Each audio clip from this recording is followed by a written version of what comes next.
Баршаларыңызға сәлем. Бүгін Жадырушаның ас үйінде ашытқы мен манты дайындайтын боламыз. Оны бір жерлерде қоша манты деп атайды. Ыдысымызға жылы суымызды құйып аламыз. Мына жерде кішкене менде сүт араласқан.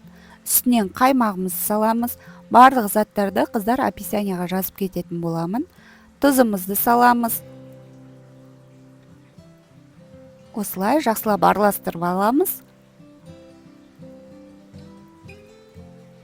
Және үстінен сұйық майымызды құямыз.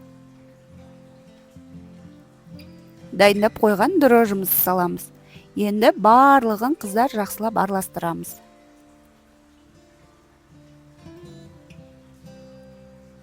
Илектен өткізілген ұнымызды бөліп салып, қасықпен араластырамыз. Осылай қасықпен араластырып, қасығымызды алып, ары қарай қолмен илейтін боламыз. Жетпей қалса, илектен өткізіліп, тағы да ұнды алып, жақсылап иінін қандырып илейміз қыздар.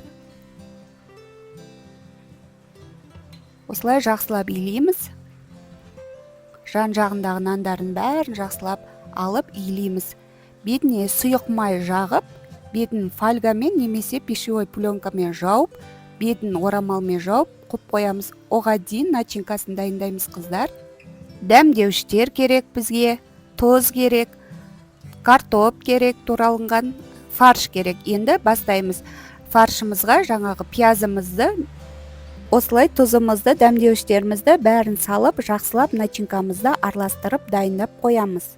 Енді дайын болған қамырымызды оны сеуіп аламыз да, домалақ етіп, барлық нандарды бөліп дайындап аламыз. Өзімізге керектідей домалақ қып, өте үлкен, өте кішкентай қылмай, осылай жақсылап бөліп домалақтап дайындап қоямыз қыздар.